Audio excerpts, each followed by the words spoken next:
a pleasure to be in Bangalore.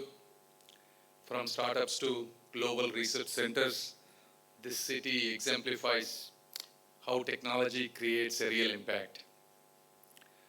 And also, I also wanted to thank both IMC and Matrix Global Summit for this important platform. And it's actually a proud moment to kick off this roadshow,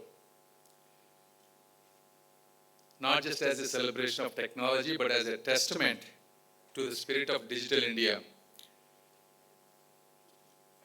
This an initiative that coincidentally completes a decade today. Actually, it's a 10 years, the Digital India Mission. So before I get into startups, I just want to talk a couple minutes of what Department of Telecom has done under the Honorable Prime Minister, Visionary Prime Minister Sri Narendra Modi ji. 10, 11 years back, we used to have a lot of digital divide. Now we have a digital dominance. And the scale, the growth, it's just not a it's not a simple growth, it's a transformative growth. It's scale, scope, and the speed which has done. Today we have almost 1.2 billion mobile subscribers, the second largest network in the world. Around 1 billion have broadband connectivity. This is a 1452% more compared to 10 years ago. And we have largest rural connectivity with BharatNet. Close to 2.2 lakh villages are covered. Now we are investing another $18 billion to connect another 40,000 gram panchayats and also to maintain whatever the cable we laid over the last 10 years. Plus to bring around 1.5 crore rural households into the high-speed internet by giving subsidies. As you all know, more than 95% of the villages have 4G. And we have rolled out the fastest 5G in the world. We have established 500 5G labs so the students, researchers, and startups can test real-world applications in some of the premier institutions.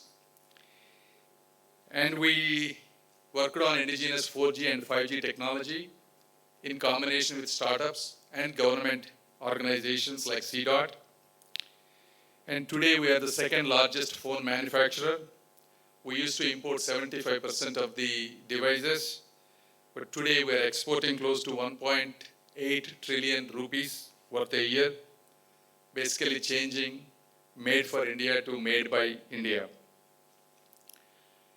And with all of this, we have the lowest data connectivity rates, creating a truly digital democratization, allowing millions to connect, contribute, and create. So all of this is not an incidental thing. This is all because of an incidental effort by the government of India, especially under Modi ji's leadership. We streamlined a lot of outdated laws into future-ready regulatory framework, simplified licensing procedures, reduced regulatory burdens, and created an environment where innovation can flourish. We streamlined the spectrum management from a scarcity-based approach to an efficiency-based approach. And then we introduced PLI scheme. We have given 4,000 crores of investment came from the private organizations, which generated 80,000 crores of revenue and generated 25,000 jobs. And we have also streamlined the quality of service and security measures. If you look at it, recently we have developed a very innovative tool, which is Financial Fraud Risk Indicator, which proactively profiles all the individuals based on their risk profile and prevents transmission of the payment from one person to another. This was so successful, within the last 2 weeks, we were able to disconnect 50,000 bank accounts completely. So these are all the futuristic technologies we're using. And as Secretary Mittalji has said, we have a technology development fund. We have given close to 500 crores for 120 high-tech startups. Hopefully, all of these will enable us to develop quantum communications, AI, automated networks, and indigenous core infrastructure. And we want to proceed with the 6G technology in a way that we can contribute to the global standards. We have missed the boat for 2G, 3G, 4G, and 5G. Hopefully, at least 10% of the patents can be from India by 2030. So these are all our strategic priorities, are the things that we have done. But still, India has to go a long way. We still have to develop, as Mittalji has said, it's difficult to develop, but there is nothing impossible. Many of you may not know, but I am also a startup founder. I was a physician 25 years back. I did my residency. I did my medical college in India, Hyderabad, and then went to US. I stayed there for 25 years. I bootstrapped a business while practicing physician. I also built a multi-billion-dollar business. I came back last year, 1 year ago, to serve my country. And I bootstrapped with $0. And I went into multiple verticals. Initially, I started with medicine, then nursing, finance, accounting, law. I conquered at least 5 verticals. All those companies were 60-year-old. And I became a dominant player.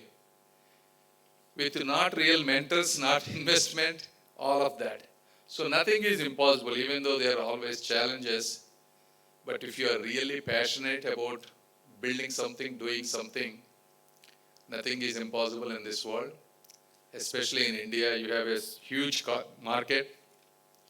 There is a lot of government support, and you have policies like TTDF. For all the startup people, what I suggest, never give up. Build a great, passionate team. Because you cannot build a product by being alone. You have to build the best people, surrounded by best people. Build a purpose-driven organization, because at the end, people want to create something that's meaningful. And come up with ideas that are highly creative, new way of thinking rather than simply copying. And most importantly, what I noticed, I also invest in a lot of companies. The reasons most in the startup people fail is because they build products, not solutions. There is a difference between the two. Product is something you think will work for somebody based on your assumptions. Solution is something someone is actually looking. So that's the key differentiation. You really have to identify a painful solution for other people that starts with a deep research, not having any bias, and curiosity and willingness to really listen the feedback. You need to go to different, who are your end customers, go to them, ask about your idea, really listen what they are saying, do a thorough competitive market research, look at the metrics, how you can build a product in a competitive environment, and what is the real value it is creating, and then quickly start acting. Don't wait for perfection, but start right away and then build on it. Then go back, show it to them, and improvise it. So doing that kind of proper research will at least save a lot of time for you. Most people just get carried away that they have the best idea without thinking whether it really is going to solve the people. And second, sometimes there are a lot of problems, but people are not willing to take their credit card out and give you money. That's another important thing. So you have to think not only it's a painful solution, it is so painful that they can give you money. That's the second secret for success. If you don't do that, it's hard to make a successful business. And then the other couple of advices that I would give you is, when you start, a lot of people, there is always a fear of failure. Always remember, doing something is better than not doing. Failure only defeats you if you stop learning. Even if you are a failure one time, that experience will help you make a better startup next time. So don't worry about the fear of failures. And then a lot of expect people that are known to you, the critics, doubters. That's obvious, that's expected. If nobody is doubting, critiquing, you're probably not doing something that's meaningful. So that's an expected one. Stay focused in a manner, don't take up too many things. A lot of entrepreneurs also want to solve too many problems at once. Don't do that. Focus, pick one problem, really master it. And that mastery always beats multitasking. Remember this, mastery beats your multitasking. And then sometimes at some point, this is not going well and you want to quit, burnout, self-doubt. When that happens, go back and ask why you started in the first place.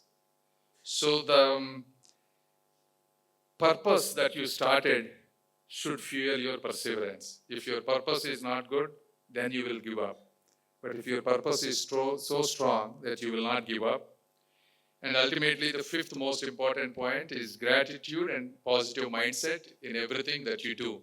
Gratitude means like, saying whoever helped you from bottom to top, having that gratitude and positive mindset, win-win, everybody. If you are a founder, how are you going to create value for your employees, your customers? Win-win. In everything you do, the other person has to benefit from it. Having that positive mindset, they are inherently aligned with the creative power of this universe. Remember this. So make sure you have all those along with the principles that I told you.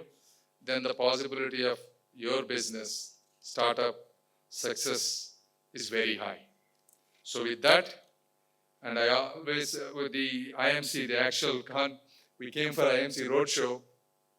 This roadshow, this is where, the network is very important, whether it is your co-workers, your mentors, you will get a lot of them because we are going to do a lot of mistakes. But when you go to these kind of large conferences, you hear different people speak and you go around different booths. You will connect with a lot of intellectual, cream of the cream come there. So your ability to form good teams, getting those right mentors is very high. Sometimes even investors, you will be surprised what kind of people.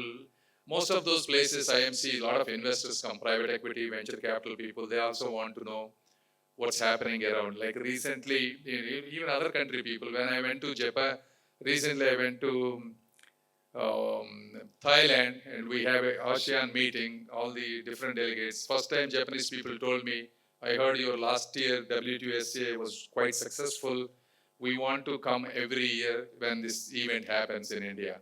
So that's the kind of positivity, the buzz that it spreads and the connections you make. So make sure you visit those places, listen to them and understand, and the probability of your success would be much higher. Once again, I wish you good luck and thank you. Good to see you in Delhi soon.